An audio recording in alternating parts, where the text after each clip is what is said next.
Você que está em casa, cultuando com a gente, primeiro domingo de maio, ó, já está chegando o meio do ano, hein? Caramba!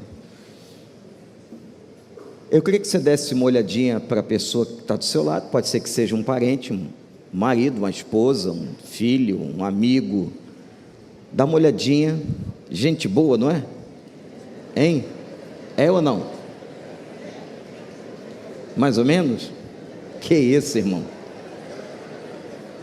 Estou vendo aqui um irmão olhando para a esposa, fazendo assim. E é membro da diretoria, vou ter que cuidar disso. Tá tudo bem, né?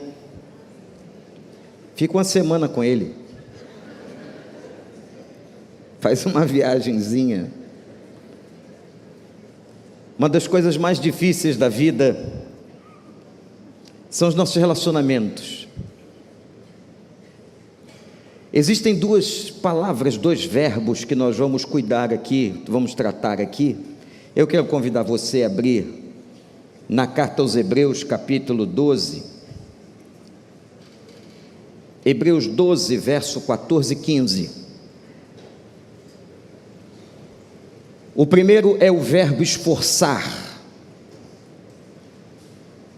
E o segundo é o verbo cuidar.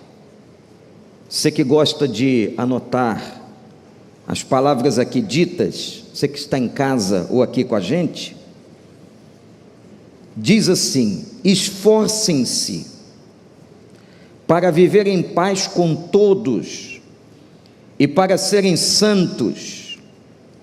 Sem santidade ninguém verá o Senhor.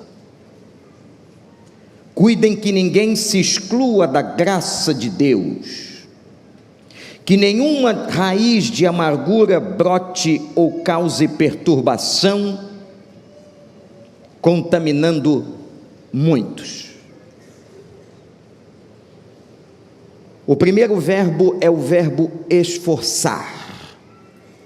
O autor da carta, que nós não sabemos quem é, diz assim: esforcem-se. Existe alguma coisa que nós precisamos nos esforçar, guerrear, fazer por onde, trabalhar, lutar, persistir, que é tentar manter a paz com todas as pessoas. Não é fácil, requer esforço. E sabe onde é que está o maior esforço? No controle, no autodomínio ou no domínio próprio. Talvez aqui você precise fazer o maior esforço possível. Reter a tua palavra, tem horas que você quer responder, não é? Principalmente aqueles que são mais sanguíneos, mais reativos nas suas emoções. Então vem uma palavra, vem alguma coisa que você não gosta, não se agrada, e você então vai reagir. Esforça-se para que você tenha um controle, um domínio, para não dizer o que gostaria. Às vezes você pega o telefone e nessa época de mídias sociais, você recebe um texto no seu WhatsApp ou no seu Instagram e você quer imediatamente dar uma resposta. Pense com o cérebro da mão. Controle-se. Quando a Bíblia, o autor aos Hebreus diz assim: façam força, esforcem-se, é para nós lutarmos mesmo. Vejam que isso aqui, o que está aqui é uma responsabilidade de cada pessoa, de cada crente. Eu sei, meu irmão, e não é só em você que dá essa vontade, que às vezes dá vontade de matar, não é? Quando a Bíblia diz assim, não matarás,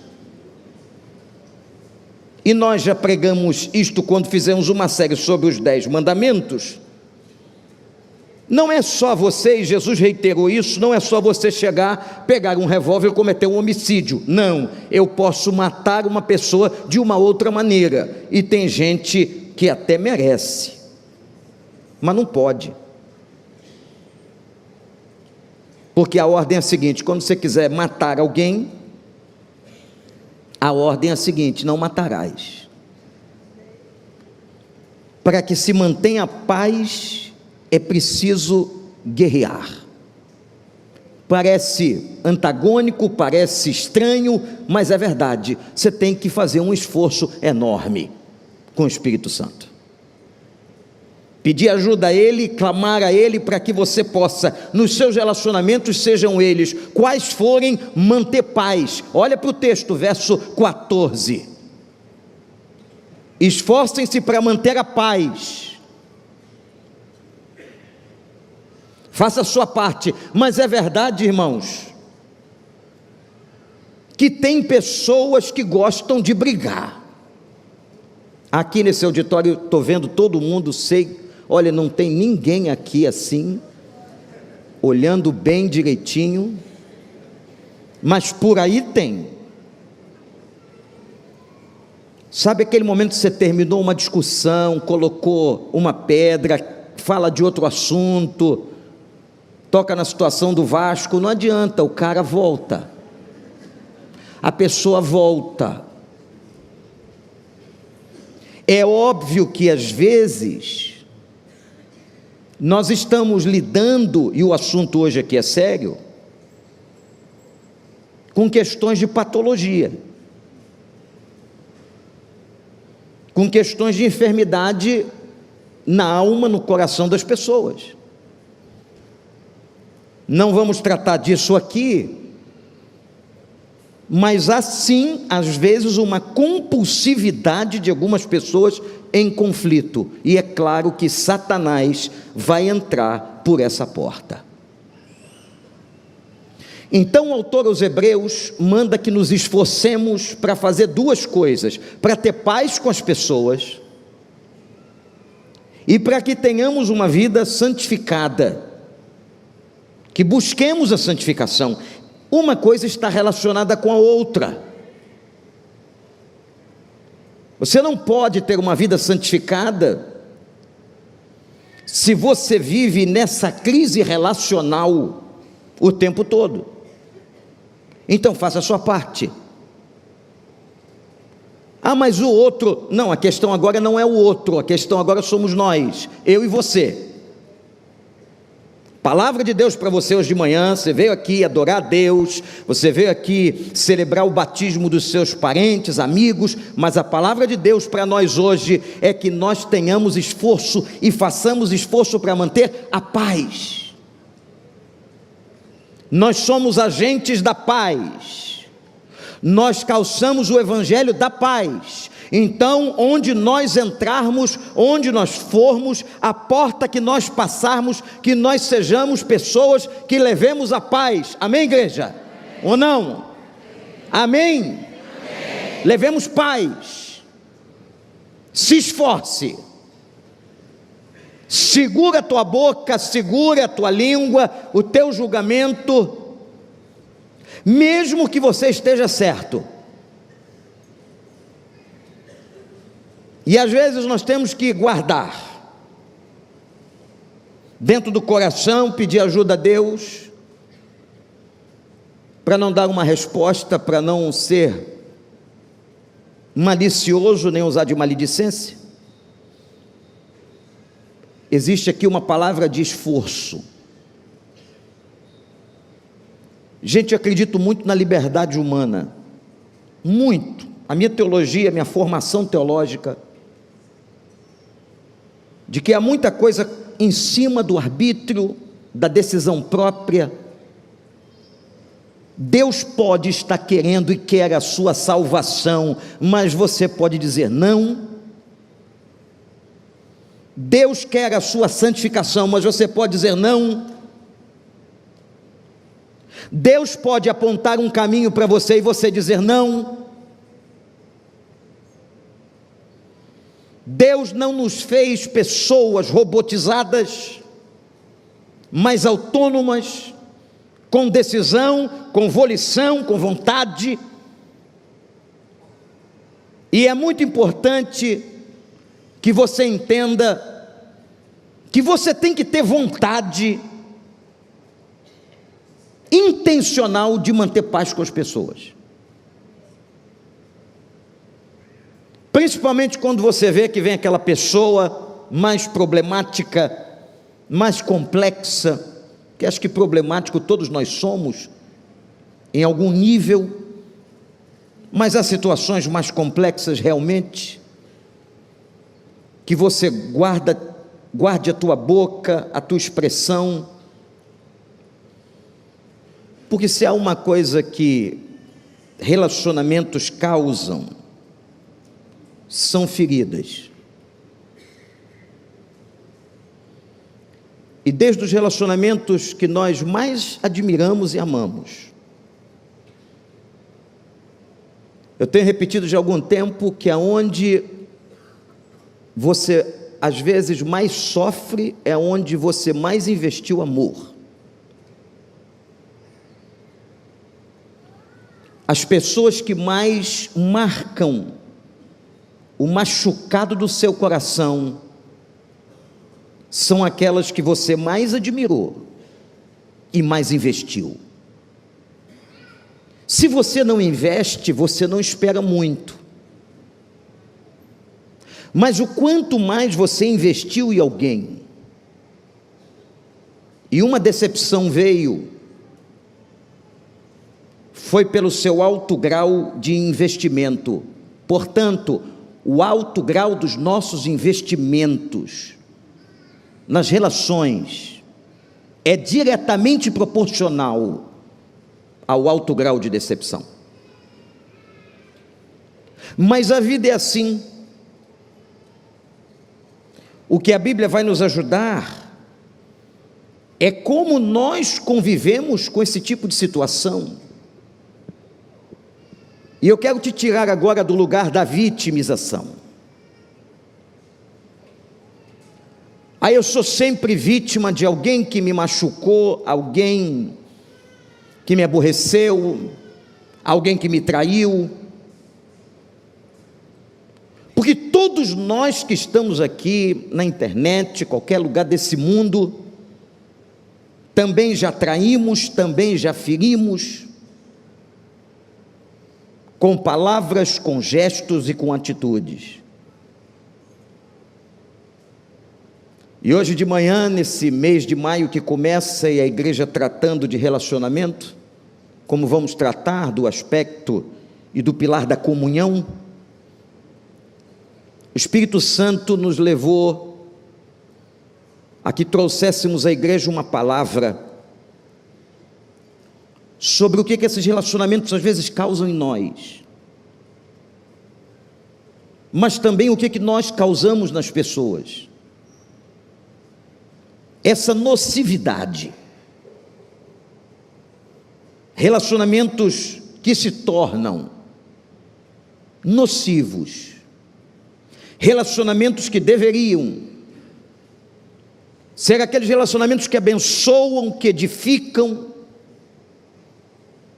que trazem alegria e prazer, porque relacionar-se, e a grande bênção de relacionar-se, é quando nós usufruímos uns com os outros do melhor que temos.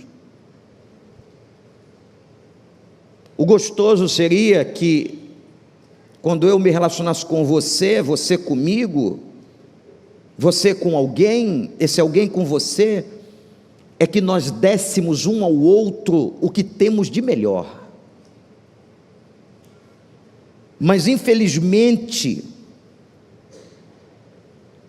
na questão da alma humana, e quando a gente mergulha na alma humana e a gente sabe que os nossos pecados, que as nossas distorções,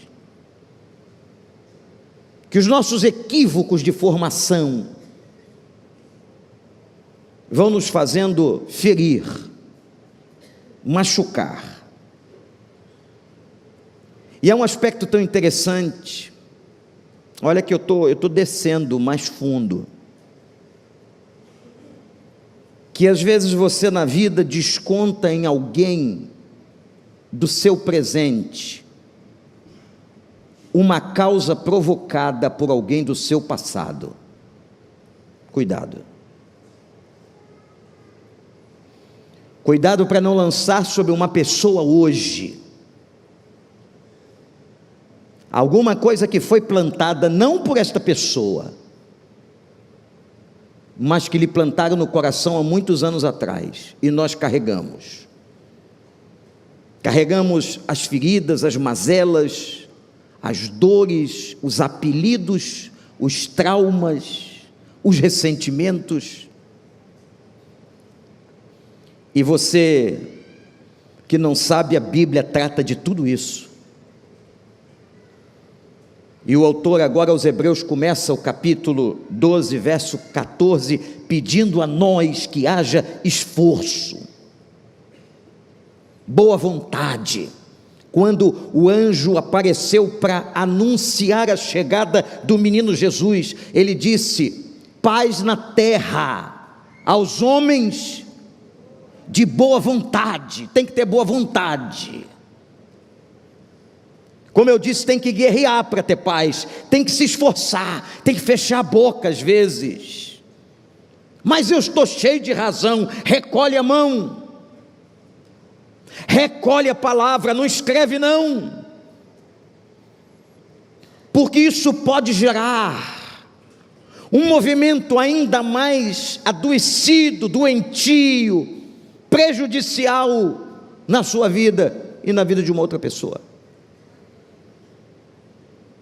Esforcem-se para terem paz com as pessoas, esforcem-se para não ter claro o que gostaria, mesmo cheio de razão, para não dizer o que deveria dizer. Nós não temos que sair da discussão por cima. Eu estou entrando mais fundo nos nossos relacionamentos. Eu tenho que ganhar essa disputa, eu tenho que ganhar essa discussão. Não, você não tem que ganhar nada, você tem que ter paz. E às vezes, para ter paz, você vai abrir mão. Marido, você vai calar. Esposa, você vai calar. Filho, você vai calar. Pai, você vai calar. Meu irmão, tem horas que a gente tem que calar. E Provérbios, na sua sabedoria enorme, diz assim: a resposta branda desvia o furor. É como o curso de um rio, em que quando aquela água vem forte, você desvia. Uma resposta branda, calma, tranquila, apazigua a ira. Há um texto desde o Velho Testamento que fala sobre amontoar uma brasa viva na cabeça do outro. É muito interessante isso. Não é por maldade, mas é que a brasa viva na cabeça do outro, quando você responde em paz a alguém que te trouxe guerra, a alguém que está te ofendendo, e você dá uma resposta corporal, verbal, de apaziguamento, você está amontoando brasa viva na cabeça. Mas veja, não torce não, que bom, estou queimando ele de cima para baixo, não é nada disso. Essa brasa viva na cabeça é consciência de juízo. Essa brasa viva na cabeça pode ser um momento em que, pela tua atitude, o outro entre em consciência. E às vezes, irmãos, Há momentos que, para nós entrarmos em consciência do que estamos fazendo de errado, não precisa que você fale. Tem pessoas que acham que pelo muito falar serão ouvidas. Uma das histórias mais lindas da Bíblia sobre tomada de consciência aconteceu com Pedro, naquele momento da negação. A narrativa dos evangelhos é interessante, mas há um deles, Lucas diz assim, que quando Pedro passa, ou quando Jesus passa pelo pátio da casa de Caifás, olha que interessante, é o único texto do Novo Testamento que junta os dois momentos.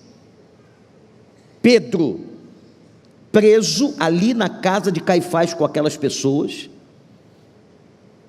as pessoas identificando ele como sendo alguém discípulo de Jesus, e ele nega a primeira, nega a segunda e nega a terceira vez. E essa passagem, esse evangelista diz que naquela mesma hora passava pelo pátio da casa de Caifás, indo para uma averiguação, o Senhor Jesus, e que quando Pedro nega pela terceira vez, o texto diz assim: e o Senhor Jesus olhou para ele. O que fez Pedro chorar amargamente foi o acender de uma consciência, no momento em que Jesus não disse uma palavra. Pedro, você foi meu discípulo. Que isso? Não assumiu sua identidade apostólica, Pedro? Não. Jesus não estava amordaçado, poderia dizer a Pedro outras coisas, ele não disse nada, e diz o texto, e ele olhou para Pedro, e o olhar de Jesus trouxe a ele um constrangimento e uma consciência. Está aí, vamos pregar sobre esse texto em outra oportunidade, sobre o poder do olhar, do que Jesus está fazendo ali, mas eu estou usando essa experiência para dizer para você, meu irmão, que você não tem que sair da discussão ganhando sempre, e que às vezes o silêncio e um olhar vão falar muito mais, vão incomodar muito mais. Quando o autor está dizendo, esforcem-se pela paz, isso aqui tem muitas veias de interpretação, muitas maneiras pelas quais eu posso me esforçar para ter paz. Aí vem o versículo 15, que ele vai entrar no verbo cuidar. O primeiro é a ideia de força e de esforço. O segundo é uma ideia de cuidado. E toda vez que eu estou pensando na palavra cuidar ou cuidado, eu penso em fragilidade envolvida. Eu tenho que ter cuidado. E ele diz assim, cuide, para que ninguém se exclua da graça.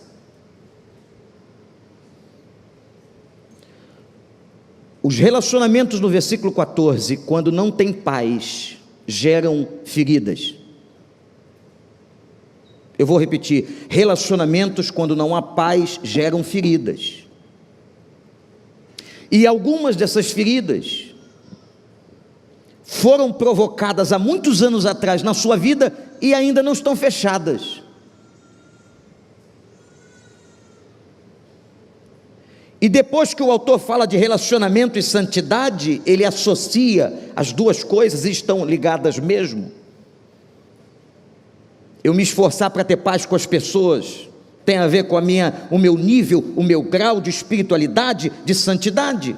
Mas ele agora está falando sobre as pessoas, e para as pessoas feridas. E pelo contexto do verso 14, feridas nos relacionamentos. Que relacionamentos, pastor? Qualquer um.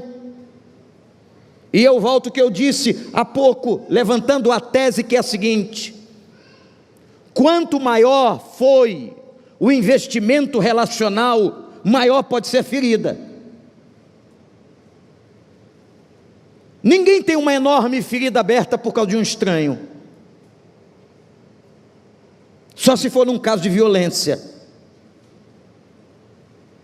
Mas a maioria das pessoas tem feridas enormes abertas há muitos anos, por problemas de relacionamento, e geralmente com pessoas extremamente próximas. Aqui eu queria que você abrisse as portas, os leques. A gente pode estar falando um relacionamento conjugal, a gente pode estar falando de um relacionamento de pai e filho, a gente pode estar falando de um relacionamento numa célula da igreja, a gente pode estar falando de um relacionamento no trabalho. E depois que ele trata a questão, ele diz assim: cuide, para que ninguém se prive da graça. O que o texto está dizendo para nós no verso 15 é que há um prejuízo espiritual. Anote isso: há um prejuízo espiritual quando eu tenho no coração uma amargura. Gente amarga, às vezes conhecemos no olhar. A amargura perpassa a nossa fala, a nossa forma de falar com os outros. Às vezes a nossa grosseria com as pessoas, ou das pessoas com a gente, nada mais é do que consequência de uma amargura plantada no coração. Relacionamento é uma arte. Relacionamento não é fácil. Você lembra lá no início do seu casamento, por exemplo, em que naquele momento era só a paixão, a beleza e as flores do amor, mas o tempo e o desgaste foram talvez ferindo. Temos muitos irmãos aqui trabalhando no Casados para Sempre, Paz para Toda a Vida, os cursos que a igreja oferece na área de família. Pastor Clóvis tem nos liderado. E a maioria das pessoas foram feridas dentro de casa, por relacionamentos às vezes que começaram com as flores de um altar. No altar havia flores, na maternidade havia flores, no berçário havia flores, mas que hoje as mágoas provocadas pelos espinhos vão ferindo e machucando. Agora a Bíblia está tratando de ferida. Presta atenção. Eu disse há pouco que o assunto é sério.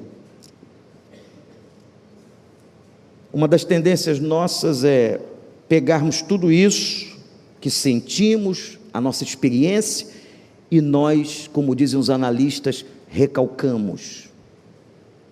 Recalcar é uma palavra interessante usada pela psicanálise, e Freud a usou muito, que é como se você colocasse o lixo debaixo do tapete. Isso é recalcar. E uma pessoa recalcada apresenta consequências do seu recalque. Por quê? Porque o lixo está ali, só está escondido. O lixo não foi eliminado, não foi varrido. Então, no popular ou na palavra popular, quando eu digo assim, fulano é recalcado, eu estou dizendo que ele apresenta, que ele aparenta comportamentos oriundos de situações traumáticas, que às vezes não sabemos nominar. E não temos obrigação de nominar. Mas é fantástico como a Bíblia trata disso em 2 versículos, 2. Eu não estou indo para o nosso Senhor Jesus Cristo, eu não estou indo para as cartas de Paulo, estou aqui nesse texto de autor indefinido, na carta aos Hebreus, dizendo: esforcem-se pela paz e cuidem para que vocês não privem-se da graça. O que eu entendo aqui, irmãos, é que os nossos relacionamentos mal resolvidos ou as feridas causadas por eles podem nos tirar da bandeja da graça, da misericórdia, ou melhor, de nós usufruirmos a bênção de Deus, aquela vida abundante, aquela vida prazerosa, aquela alegria que você podia ter e não tem, porque você tem dentro de você uma raiz de amargura. E preste atenção, que pode não ser culpa de quem está com você hoje, porque a nossa tendência é o processo da transferência, e eu colocar sobre aquele que está conosco e com a gente hoje, a culpa por uma situação que se estabeleceu, às vezes, 20, 30 anos atrás, e que esse alguém não tem consciência. Mas toda vez, irmãos, toda vez que eu tenho uma raiz de amargura, não importa quando foi provocada ou por quem foi provocada, eu estou limitando a bandeja da graça na minha vida. Isso é tão forte na visão e na palavra de Jesus, que ele diz assim: não entrega oferta. Veja como é forte. Não entrega oferta. Vai primeiro e se reconcilia.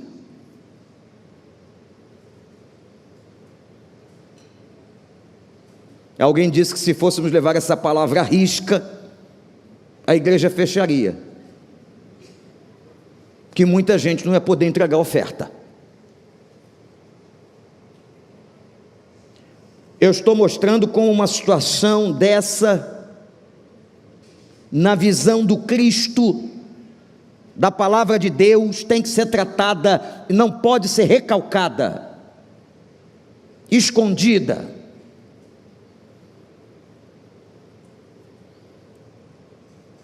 Porque diz o autor que ninguém se exclua da graça. Não é Deus que está excluindo você. Você é o autor da autoexclusão.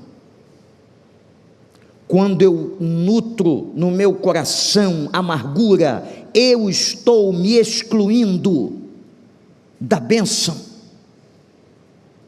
Eu me sinto sem autoridade. Eu não estico a mão na bandeja, porque algo no meu coração não resolvido, atrapalhando literalmente a minha vida espiritual. Deixa eu dizer uma coisa para os irmãos, você que está na internet ou aqui: há coisas que você atribui causalidade a um aspecto humano, e às vezes, pasmem, a causa de algumas questões que carregamos são causas de amargura nutridas na alma. Esforcem-se para ter paz, mas pode ser que um dia uma semente caiu, uma raiz de amargura se desenvolveu. Eu gosto sempre de lembrar uma coisa: que disse com muita clareza aos irmãos no culto das 9: toda raiz não nasce raiz, toda raiz nasceu de uma semente pequena, e que foi sendo nutrida a se tornar uma raiz, e que agora está fincada no coração, prejudicando minha vida espiritual. Mas deixa eu aqui expandir duas outras áreas que as raízes de amargura nos prejudicam. Além de prejudicar sua vida espiritual, seu espírito de paz que você deveria ter, o texto declara e mostra para nós que as raízes de amargura trazem perturbações. A palavra perturbação é uma confusão interior na alma. Pessoas que sofrem, e são muitas e milhões, não são milhares, mas são milhões, sofrendo de ansiedade crônica. É difícil hoje, no mundo que vivemos, alguém de nós não ter um grau de ansiedade, mas eu estou falando de uma ansiedade crônica, depressão severa, a chamada síndrome do pânico, que tem por base o problema da ansiedade. Raízes de amargura perturbam, prejudicam, atrapalham a sua saúde emocional. E quando eu falo de saúde emocional, estou falando de um homem inteiro, uno. Se há um prejuízo na área emocional, haverá uma consequência física.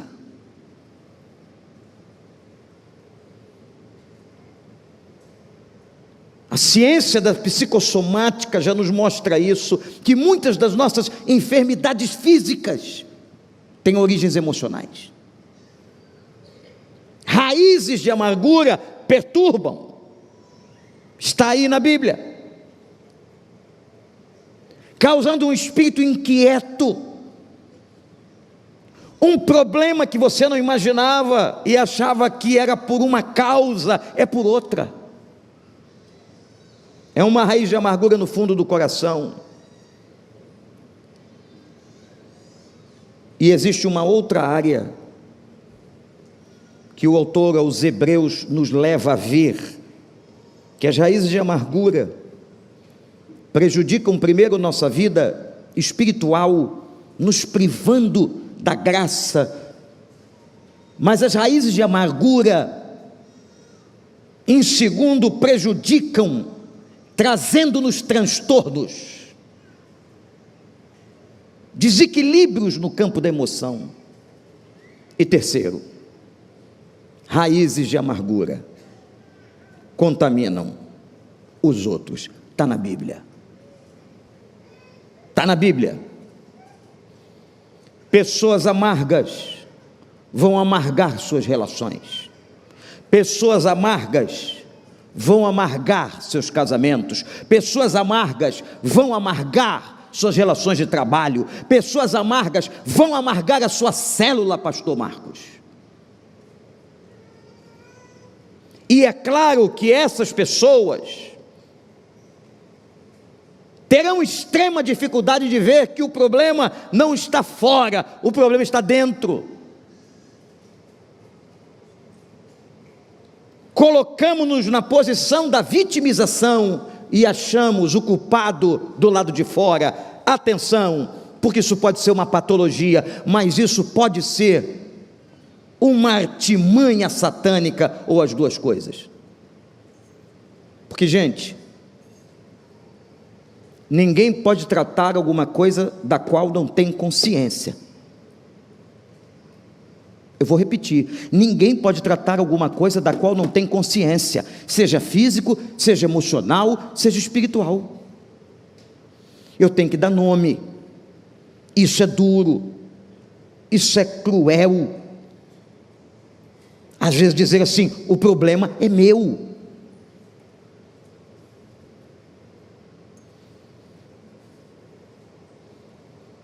É claro, quando uma pessoa chega e diz assim: pastor, eu já tive 8 chefes, nenhum deles prestou. Eu vou me preparar, que o problema está diante de mim. Ninguém presta, não é? Ninguém serve. Estão sempre te perseguindo, não é? Vai para o espelho. Raízes de amargura que às vezes, e meu irmão, minha irmã, em alguns momentos nós somos causadores sim, em outros não. Nem sempre fomos nós que colocamos a raiz ou a semente ali. Você não pode impedir isso, mas você pode impedir a raiz de crescer. Mas pastor, se tornou uma árvore gigantesca a essa altura. Mas eu quero dizer para você que se você não tratar agora, essa árvore vai crescer um pouco mais, e mais, e mais. A palavra cuide, para que ninguém se prive da graça de Deus. Cuide, para que essa raiz de amargura não brote, como está no texto, perturbando a muitos. A palavra cuidar é o mesmo sentido da palavra arrancar. E estudando um pouco mais aqui o texto, é como se arranca violentamente. E você precisa da ajuda do Espírito Santo, para que arranque essa raiz de amargura, com raiz e tudo, para fora do seu coração e da sua vida, para que você tenha saúde.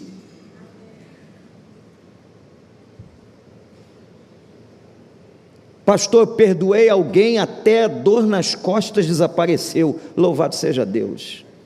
Calma, eu não estou dizendo que as suas dores nas costas, às vezes é coisa só da velhice mesmo, da mola mecânica. Mas às vezes nós achamos que a causa, ou a causalidade última, como dizem os cientistas, está num fato, está em outro. O que nós vamos fazer nesse mês é tentar levar para você a luz que o Evangelho vai te dar, e que o Jesus vai dizer, para que você possa localizar essas raízes. Onde foi que isso começou? Para que você pare de culpar ou justificar, e que você comece a olhar para você, como fez Isaías, naquela experiência fantástica, e disse: ai de mim, eu sou o problema, eu sou a pessoa de lábios impuros. Isaías não se continha e usava a sua boca como proclamação de guerra. Ai de mim que vou perecendo, sou um homem de lábios impuros e vivo no meio de um povo de lábios impuros. O problema era social, era coletivo. Tem coisa que pega.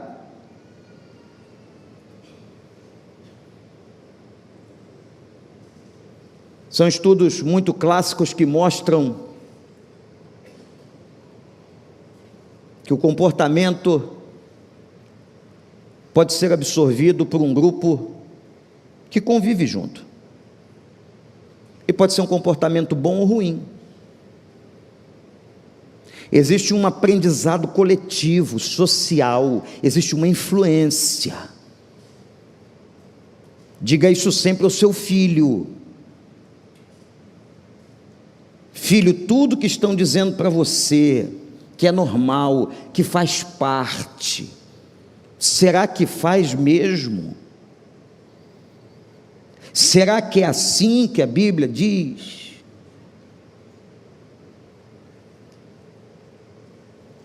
Raízes de amargura têm que ser arrancadas. Como se você agora colocasse a mão no peito e, num gesto simbólico, arranca. Mas deixa eu te dizer uma coisa: você não vai conseguir sozinho, porque esse tipo de raiz aí é só com o Espírito Santo. Por isso você tem que cuidar. No primeiro momento, verso 14, você se esforça.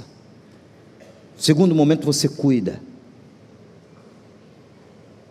Porque há feridas, gente, que não fecham da noite para o dia. As feridas têm um processo de cicatrização. Umas mais, outras menos.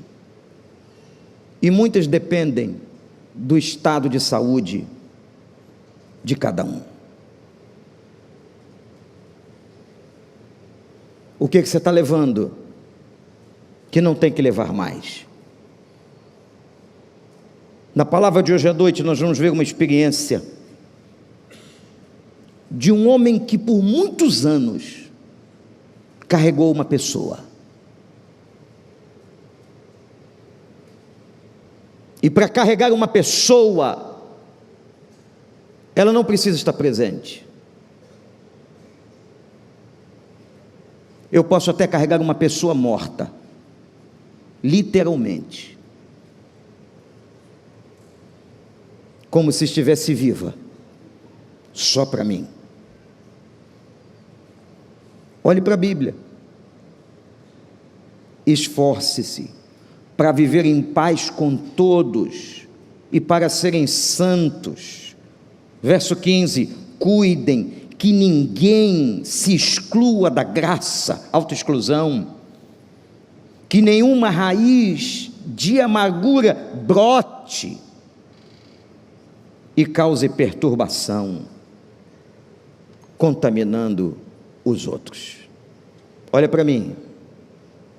Raiz de amargura prejudica a tua vida espiritual. Segundo, tua vida emocional. Terceiro, tua vida relacional. Que coisa linda que Jesus nos trata hoje de manhã. Deixa Ele tratar. Eu vou sair daqui agora e vou para ali, na frente da mesa memorial, porque tem um assunto da raiz de amargura que eu vou tratar ali, junto da mesa. Mas eu queria que você agora orasse. Abaixe a sua cabeça e ore por você. Você só vai pensar em você agora. E você vai orar para que primeiro o Espírito Santo ilumine, esclareça, mostre se tem semente brotando, se transformando em raiz. Se tem raiz que já nasceu, onde foi que nasceu? Quem jogou a semente? Então agora nós vamos pedir ao Espírito Santo, nos dê força para arrancar, porque isso está fazendo mal, isso está fazendo mal.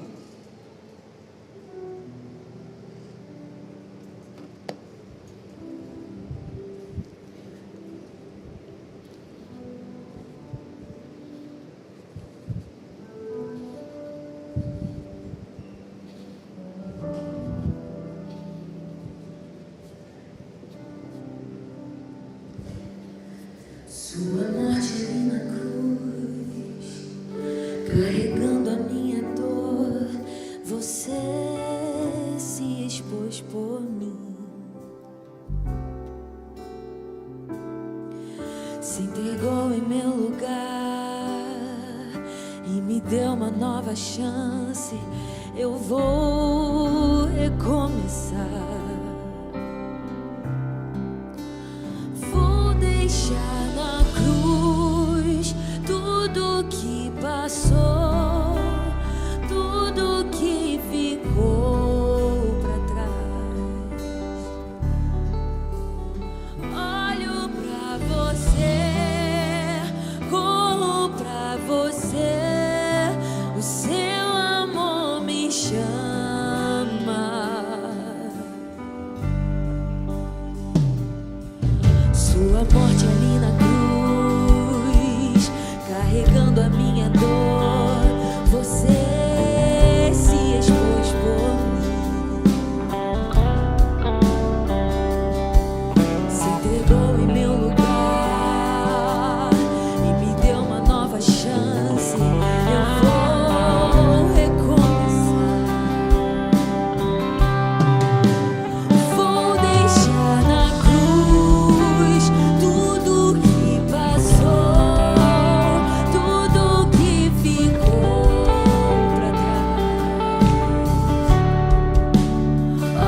uma raiz de amargura.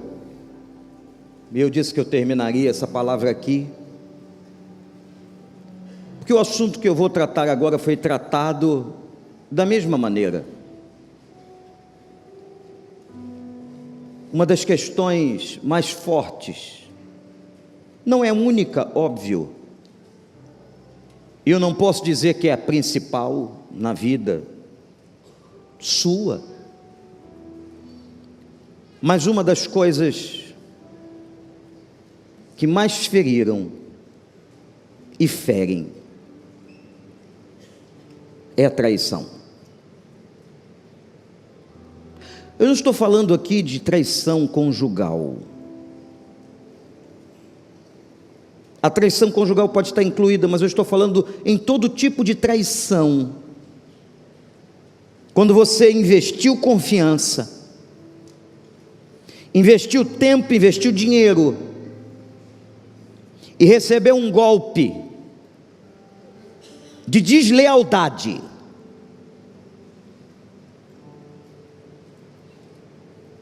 mas como nós fizemos no início dessa reflexão, pedi a você que você saia de novo do lugar da vítima, e pense também,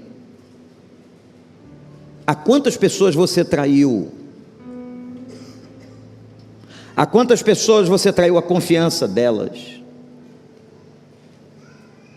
Estamos todos aqui nivelados, e esse assunto que machuca a alma, que quando você se sente traído, é porque você muito investiu, e você recebeu um golpe de deslealdade. Esse assunto foi tratado de forma muito direta na hora da ceia, porque a ceia é um memorial da morte do Senhor, mas é um memorial da coletividade, do grupo, da unidade da igreja, daqueles que se relacionam. Esse assunto foi tratado na hora da ceia por Paulo, quando ao começar ensinando a igreja de Corinto, primeira carta, capítulo 11, ele disse assim: na noite em que ele foi traído, o teu Senhor também foi traído. Aliás, há uma expressão em Hebreus, livro fantástico sobre a figura do Cristo, que diz que ele experimentou todo tipo de sofrimento que o homem pode experimentar. Ele foi tentado, maltratado, ele foi traído. E traído por alguém que ele investiu vida, que chamou para perto 3 anos, e que lhe trocou por 30 moedas. É possível, não quero generalizar, mas é possível que todos que estão aqui ou em casa cultuando conosco, todos já tenhamos experimentado traição em algum nível. E a traição, na cabeça do homem, cabeça humana, é imperdoável. Eu ouvi uma pessoa dizer uma vez: traição não se perdoa. Perdoa sim. Sabe por quê? Em nome da sua saúde. Em nome da sua saúde, a outra pessoa não vai continuar tendo controle sobre você, ela já te machucou demais. Amém, gente? E é uma palavra muito associada a esse tratamento todo de arrancar a raiz de amargura, que é a palavra perdão. E lá na etimologia da palavra, no estudo etimológico, perdoar é soltar. Olha que coisa linda. Quando eu perdoo alguém, eu me solto deste alguém. E foi isso que não aconteceu com o nosso personagem de hoje à noite. Eu estou provocando você, para que você ouça, venha, ligue à internet, porque esse assunto tem que ser tratado. A amargura não pode continuar, a raiz não pode crescer mais. Você está perdendo saúde, você está prejudicando seus relacionamentos do presente, você está se perturbando emocionalmente, quem sabe até em estado depressivo. Libera, deixa o traidor ir. Ele se enforca sozinho. Se enforca sozinho. Não que queiramos isso, mas se enforcam sozinhos. Na noite que foi traído. Sabe o que o Paulo está dizendo para aquela igreja? E sabe por que aquela igreja? Que aquela igreja estava a ponto de trair Paulo. Aquela igreja para onde Paulo escreve doutrina, diz a história que ele escreveu 4 cartas aos Coríntios, só temos 2. Aquela igreja estava duvidando se Paulo era crente. E quem fundou aquela igreja foi Paulo, quem cuidava deles era Paulo, quem discipulou era Paulo. E agora ele escreve, com esse preâmbulo introdutório, o capítulo 11, dizendo: na noite em que ele foi traído, eu posso ser traído por vocês, coríntios. Mas graças a Deus, que o Evangelho nos liberta, nos faz soltar as amarras dos traidores. Mas nunca esqueça que assim como você pode ter sido traído, você também pode ter traído, inclusive a mesma pessoa. Ser humano, nós somos assim. Nós somos assim. Até o nosso mestre foi traído. A traição, a quebra de lealdade, de confiança, é uma das coisas que mais machucam o coração humano. Traz decepção, mas traz conforto quando você pensa: eu também já traí alguém, já machuquei, já fui desleal, porque eu não sou perfeito, eu sou humano, e muitas vezes eu também já fiz sangrar o coração de algumas pessoas. Mas sabe, gente, Paulo trata isso na mesa da ceia. Que coisa maravilhosa. Na noite em que ele foi traído, e aí ele pega o pão, pega o seu, olhando para este símbolo materializado do Calvário, memorial, ele diz assim, e está aqui esse versículo que eu sempre cito: todas as vezes que comerdes este pão e beberdes este cálice, anunciais a morte do Senhor até que venha. Sabe o que significa isso? Todas as vezes que eu participo da ceia, eu falo de uma morte que resolveu o problema todo. Está tudo resolvido. Eu só preciso me apossar dessa vitória. Eu não preciso carregar o traidor. Eu não preciso carregar a culpa da minha própria traição. Ele resolveu para mim. O escrito de culpa foi rasgado. Colossenses 2,14. Louvado seja Deus. E quando agora nós ingerirmos como povo esse pedaço de pão, nós vamos ingerir a imagem da vitória, que nos faz desprender daquele que traiu, que nos faz soltar daquele que causou o abuso, a agressão, aqueles que, como nós um dia prestaremos conta de todos os nossos atos. O agressor às vezes se torna o agredido, e o agredido às vezes se torna agressor.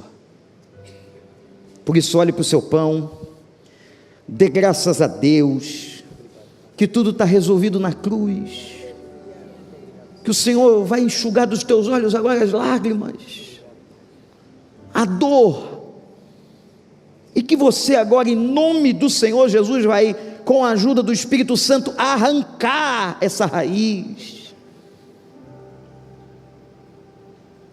Repete comigo: porque todas as vezes que comerdes este pão e beberdes este cálice, anunciais a morte do Senhor, até que Ele venha.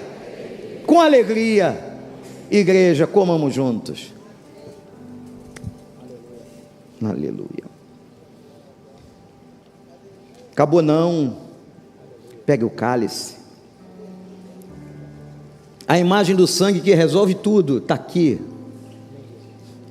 A imagem do sangue que perdoa, que restaura, que limpa, nos perdoa de todos os pecados, tudo que cometemos contra o outro, ou fomos machucados pelo que o outro fez, o sangue de Jesus nos purifica. Somos justificados aqui. Louvado seja o Senhor pela ceia. Na noite que ele foi traído, o seu melhor amigo traiu. Mas como o senhor sabe, pastor, ele era tão amigo de Jesus, o tal do Judas Iscariotes, que devia ser um dos dois que sentavam ao lado dele. Sabe por quê? Um eu tenho quase certeza que era João, porque a Bíblia diz que João reclinou a cabeça no peito. E o outro era Judas, porque ele pega um pedaço de pão molhado e coloca na boca. Ele não podia fazer isso com quem estava na ponta da mesa, só quem está do lado. E sabe o que significava esse gesto de colocar o pão molhado na boca? Era um gesto de amor, dizendo: eu amo você. Antes de Judas trair e vender o seu mestre por 30 moedas, Jesus disse para ele: eu amo você, Judas. 3 anos. João diz que ele amou até o fim e colocou o pão molhado pelo vinho na boca de quem o iria trair. Louvado seja Deus pelo sangue que nos perdoa. Repete: por quê? Todas as vezes que comerdes este pão ou beberdes este cálice, estamos anunciando a morte do Senhor, que resolveu tudo. Está tudo resolvido. Todas as questões relacionais estão resolvidas em Cristo. Bebamos juntos.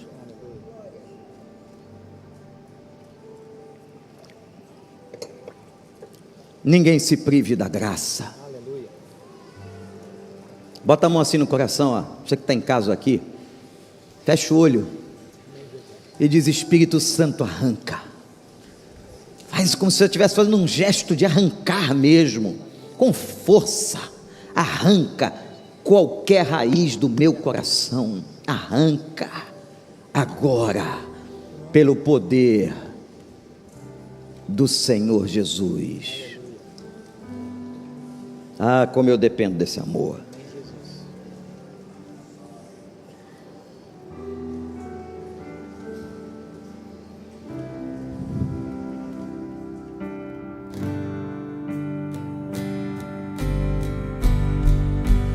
Eu dependo desse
olho para Jesus e corro para Ele.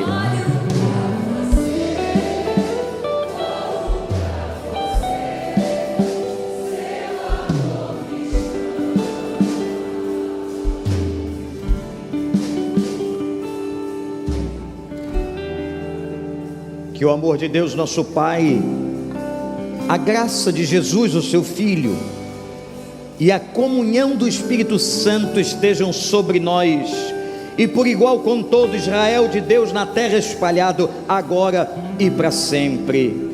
Amém. Vá em paz.